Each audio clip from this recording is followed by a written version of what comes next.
AF Tales is back with another story. This one is about a man who takes a dream promotion after years of being treated like second place to his girlfriend's ex. As you listen, ask yourself where you draw the line between compassion and being used. My girlfriend said, "I'm not cutting him out." I replied, "Then stay." Then I accepted the Seattle promotion, signed a new lease, packed quietly alone, and I just watched as she ran to her ex again and finally learned what it cost her. My name is Maverick. I'm 30, and I work as a software architect at Microsoft in Austin. I've been with my girlfriend, Aurelia, for 3 years. She's 28 and works as a marketing manager at a tech startup. On paper, we look solid. We moved in together last year. We had routines, inside jokes, plans. I thought we were building something real. The only problem was Beckett. Beckett is Aurelia's ex from college at UT. They dated for 2 years and broke up when she graduated. 8 months ago, he moved to Austin too, claiming he got a job transfer. And since then, he's been constantly in our lives. At first, I tried to be mature about it. People stay friends with exes. I didn't want to be the jealous boyfriend who makes rules. But Beckett wasn't just a friend in the background. He was always first. Aurelia would cancel our dinner plans because Beckett needed someone to talk to about work stress. She would cut weekend trips short because he had a family emergency. There was always something urgent that required her immediate attention. And every time I brought it up, I got labeled the same way: jealous, controlling, unreasonable. That label is a powerful tool.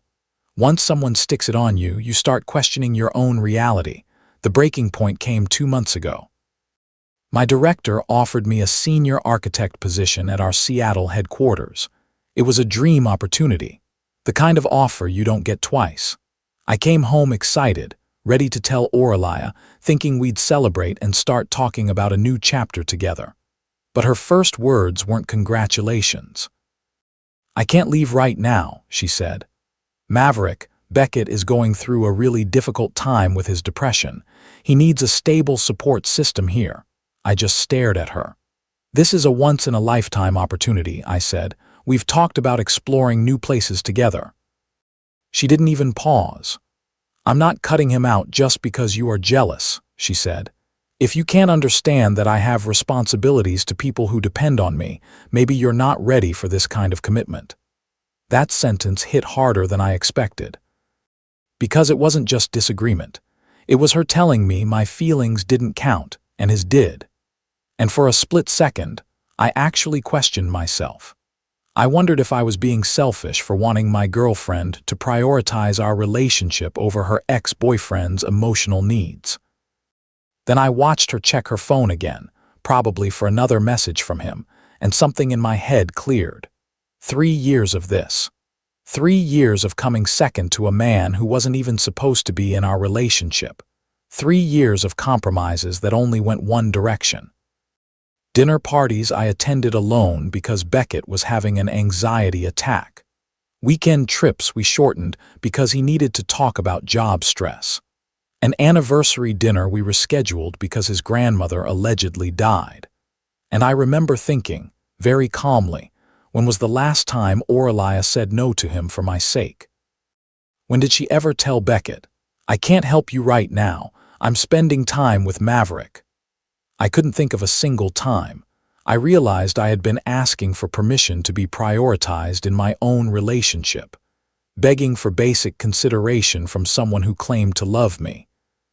And every time I asked for it, I was told I was the problem. The hardest part wasn't Beckett's presence. It was Aurelia's instinct. When good news happened to me, her first instinct was to protect another man's feelings, not celebrate my success, not get excited about our future, not even ask how I felt. Just Beckett. That's when something shifted. I had been acting like Aurelia had veto power over my career, like I needed approval to accept opportunities that would benefit both of us. I looked at her and said, "Who said you were coming with me anyway?" The silence after that was heavy. Aurelia stared at me like I'd spoken a foreign language. "What do you mean?" she said. "We're together. We make decisions as a couple." We make decisions as a couple when you actually prioritize being part of a couple, I said, not when you're constantly running off to handle Beckett's latest crisis. She tried to argue. She said he was just a friend. She said he needed support. She said I was being unfair, but I was done having the same conversation we'd had dozens of times. The next morning, I called my director and accepted the Seattle position. 6 weeks to relocate. I didn't tell Oralia. A part of me knows that sounds wrong, keeping something that big quiet, but after 3 years of being told my needs were jealousy, I wanted to watch what happened when I stopped begging. My coworker Jake noticed I seemed different. "You've been in a good mood lately," he said. "What's going on?" I told him I accepted Seattle. He laughed. "Dude, she's going to lose her mind when she finds out. You're serious about leaving without her." "I'm serious about not waiting anymore," I said. And once I stopped arguing with Oralia about Beckett, I started noticing patterns I had been too frustrated to see. Beckett's emergencies always happened at the most convenient times. Right before important work events, I wanted Oralia to attend. During weekends, we planned together. Whenever things between Oralia and me started to feel close again. It was like he had a radar for when he wasn't the center of her attention. 3 weeks into my secret preparations, Oralia came home excited about her own promotion opportunity at the startup. A marketing director position. A big raise. Exactly what she'd been working toward. That same day, Beckett called in crisis mode. His anxiety was spiraling. He had a panic attack at work. Could she come help him calm down? I watched Oralia drop everything, including celebrating her own promotion, to rush to Beckett's apartment. She spent 4 hours there. I sat at home and the calmest thought came to me. If someone's crisis always cancels your milestones, it's not just a crisis. It's control. When Oralia came home that night, she looked exhausted from managing his emotions, and I made a decision. I was tired of competing for basic attention in my own relationship. 2 weeks before my move date, I started apartment hunting in Seattle through video calls. I found a place in Capitol Hill with mountain views. I signed the lease. I arranged movers, all while Oralia was completely unaware I was planning my exit. My sister, Daphne, thought I was crazy when I told her. "You're just going to spring this on her last minute," she said. "That's harsh." "She's had 3 years," I said. 3 years to figure out how to balance our relationship with her ex's needs. I'm done waiting for her to choose us. The confrontation was set for the weekend. Oralia was planning another support session with Beckett because he was apparently having career anxiety about a performance review. And I decided I would tell her about Seattle while she was getting ready to rush off to comfort another man. We were going to find out exactly where I ranked. Sunday came. Oralia had been talking all week about having a relaxing weekend together. Work had been stressful with her promotion transition, and she said she needed time with me. Saturday morning, Beckett texted her. His performance review hadn't gone well. He was spiraling. Could she come over and help him draft an improvement plan? Oralia immediately started getting ready to leave. "I'm so sorry, babe," she said, grabbing her purse. "But Beckett's really panicking. You know how his anxiety gets when he feels like he's failing." I watched her reach for her keys, about to rush out for another man again, and realized this was the perfect moment. "Before you go," I said, "there's something I need to tell you about my job. Can we talk tonight?" She didn't even turn fully toward me. "Beckett's really struggling right now," she said. "I don't want to keep him waiting." That right there told me everything, but I said it anyway. "I accepted the Seattle position," I said. "I start in 2 weeks. She stopped dead in her tracks. "What?" she said. "When did you decide this? We talked about this. We agreed I couldn't leave right now." "You decided you couldn't leave," I said. "I never agreed to turn down my dream job for Beckett's emotional needs." She snapped back fast. "You can't just make major life decisions without discussing them with me." "I can," I said, "when you've made it clear that Beckett's feelings matter more than our future." The argument that followed was intense. Oralia accused me of being selfish, manipulative, She said I was forcing her to choose between her friendship and our relationship, and that wasn't fair. The choice has already been made, I said. Every time you cancel our plans for him, every time you run to him during our important moments. She looked hurt, almost angry at the idea that I was naming what had been happening for years. So what? She said. You expect me to abandon my life here and follow you to Seattle. I expect you to make your own choice, I said, but I'm not staying here to compete with your ex-boyfriend for basic consideration anymore. Oralia left for Beckett's place that afternoon in tears. She spent 8 hours at his apartment that day, and while she was gone, I packed my home office. I organized relocation logistics. I watched my own life move forward without her. When she came home that night, drained, she said, "We need to talk about Seattle." "There's nothing to discuss," I said. "I'm moving in 2 weeks whether you come or not." The conversation went in circles. She insisted she couldn't abandon Beckett when he was struggling. I told her I was done being understanding about her ex taking priority over our relationship. Monday morning, she tried a different angle. "Maybe we can do long distance for a while," she said, "until Beckett gets through this rough patch." I looked at her and felt something cold and clear. "Oralia," I said, "if you need to stay in Austin for another man's emotional well-being, then stay. But don't expect me to put my life on hold waiting for you to figure out who you're actually in a relationship with." She got angry and said I was cruel, unreasonable, that good relationships require compromise. "You're right," I said. "They do. I've been compromising for 3 years. Now it's your turn to understand I'm done being second place." That week, Oralia stayed at her friend Madison's place, saying she needed space to think. Then I flew to Seattle for the final apartment walkthrough. Oralia still didn't give me a clear answer, but her silence was an answer. When someone has to think that hard about choosing you over their ex they've already chosen. I moved to Seattle. The first week, I focused on work and settling in. My Capitol Hill apartment had city views. The job was everything I hoped it would be. Team lead for a cloud infrastructure migration. Stock options already moving in the right direction. And the best part was the quiet. No constant buzzing. No updates about Beckett's mood. No plans canceled because of his latest crisis. Then Jake called with news that made my stomach twist. "Dude," he said, "you are not going to believe what happened with Oralia and Beckett." Turns out, the week after I left, Beckett made his move. He showed up at Oralia's place with dinner and wine, told her how grateful he was for all her support, said he realized she was the one person who truly understood him. And then he confessed the part that made everything click. He had been hoping they would get back together ever since he moved to Austin. All the emergencies, all the crises, all the urgent needs were partly because he missed their connection and wanted reasons to stay close. Oralia was shocked, apparently. She truly believed it was platonic, but she was also vulnerable. I had moved across the country. She felt abandoned and confused, and her ex was offering comfort and familiarity. They slept together that weekend.